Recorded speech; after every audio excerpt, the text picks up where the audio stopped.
So, once again, proving that when you finish restoring a car, it's never done. I have a small leak in my radiator, and I'm going to show how to diagnose it and then how to actually fix it yourself. A lot of this just takes some basic tools and some patience. So first, let me show you the basic thing you're going to need to figure out what's going on with your car. Okay. So this is a really old, and I mean this is a pretty old kit. This is when all cars had this style cap. Yeah, the twist-on cap right on top of the radiator before you had full overflows. I'm gonna put a link. I'm gonna put a link in the bottom of this of some modern ones that you can use to test your classic car. It's because this doesn't even have a copyright on it. It was made in Dixon, Illinois. Just amazing. All right. So the basis of this thing is that it seals tight onto your radiator. You pump it up to whatever the cap is, not above. And see here, it has 13 to 14, 15 to 18. Most cars will be somewhere between 14 to 16 pounds. And that's what you're going to put it, is between the 16 to 18 pounds. And for most cars, the short neck will work. This is an adapter you actually can test. You can test the cap itself. You put you screw the cap on there, depending how deep the cap is, and you can test it. And this is an adapter. All right, so now we're going to put it on the car. We're going to show where the leak is, and then we're going to repair it ourselves. And don't be scared about repairing, because basically this is just soldering, brazing, and the only thing it needs is patience and a few proper tools, but patience really is your key on this one. So let's get to this. Okay, so I have taken the cap off, getting some lighting in the mix. Got some good lighting, got the cap off. Okay, so here's the tester. I have the adapter so it fills up the gap in here, so it seals it tight, because there is an overflow hose here. Then the pressure's too much, it goes out that overflow hose. That's when it basically is boiling over. As long as you're at 50-50, on most, it's not all cars, and there's some pressure, that's going to take a lot. So there's the gauge right there. Let's angle this down a little bit. Okay.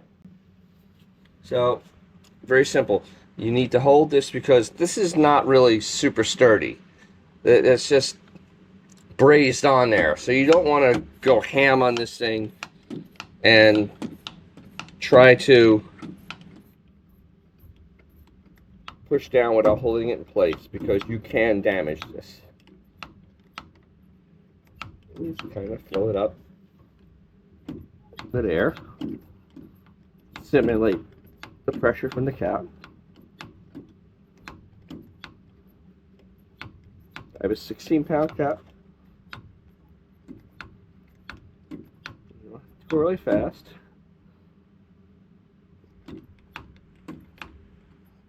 Right there.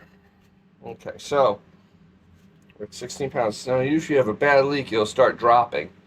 This isn't a bad leak. This is a dribble that has become kind of problematic. So I kind of had an idea, because you can see where the drips are, where it's leaking. And you can see right here, it looks very wet. I tried to use a little bit of epoxy. I'd seen it, see if that would have been enough, but the epoxy was not.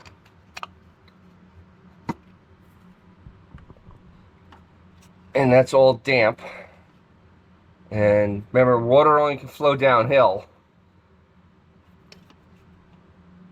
So the leak is right in here, right where the seam is. And the thing is, it's right at the top of the water level, so the coolant expands when it gets hot. You can see the right here is wet.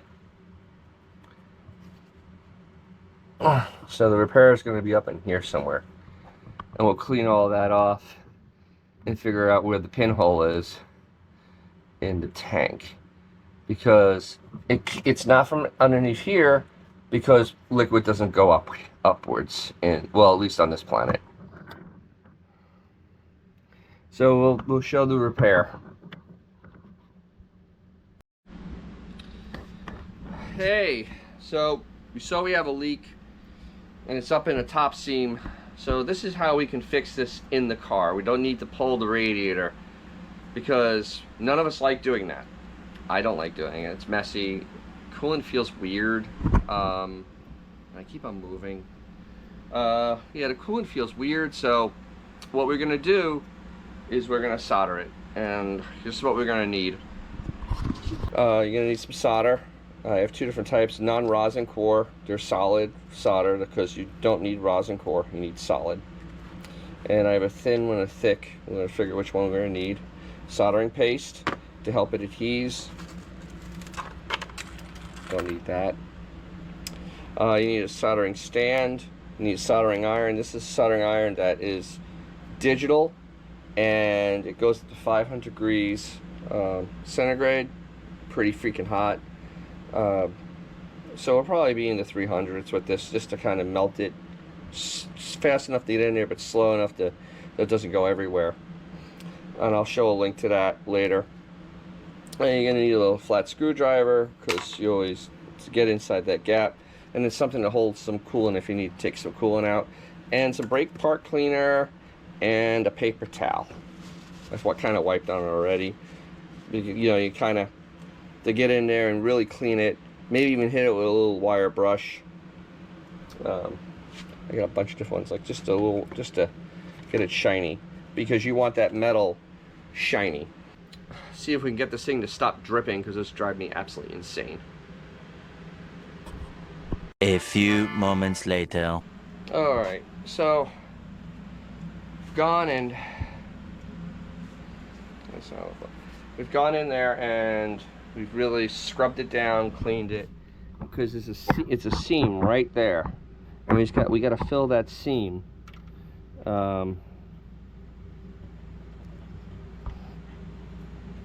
With the solder. So we're gonna work it in there nice and slow. But first we're gonna put a little paste on there. Try to get so it adheses nice, and then we're gonna go from there.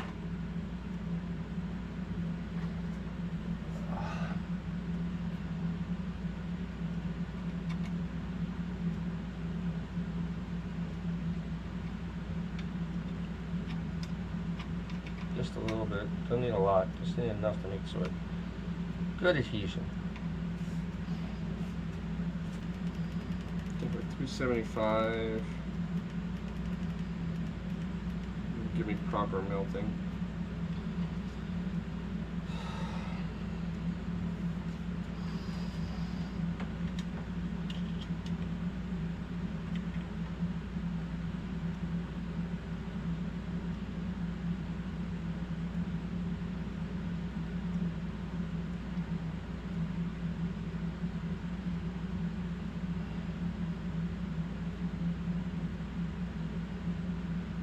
There we go.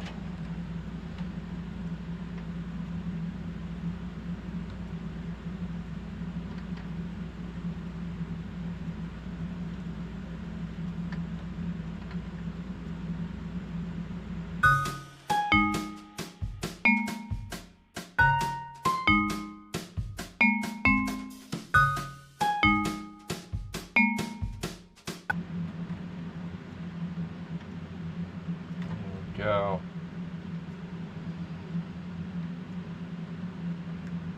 I got to flow in.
Alrighty then. So that's how you can fix a damaged seam in the car. It takes a lot of patience. So we'll call that repaired.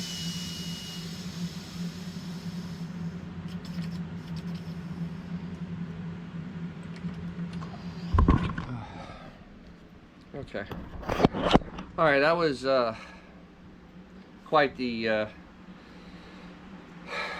enduring, quite the tedious repair, but this is what happens when you have an old car. So I hope you got something from this. Like I said, I'll have a link down on the bottom to some stuff on Amazon that you can use, a pressure tester, type of soldering iron, you know, what type of solder to get. You know, you have to make sure you get some soldering paste, because that also helps. And hope you got something from this. You did. Hey, hit like. If you want to see more stuff on classic cars, some new car news, hey, subscribe. You can share, and hey, always comment. I love your comments. Your comments give me ideas for new videos, so we can have an ongoing discussion here, because we're all car guys, and we want to keep these suckers running. So with that, if you have a classic car, you know, sort of like this one, or even like that one that's buried underneath, well, the cover and stuff, which I shouldn't do, take it out, because you'll make someone's day, maybe even your own, and I'll catch you down the road.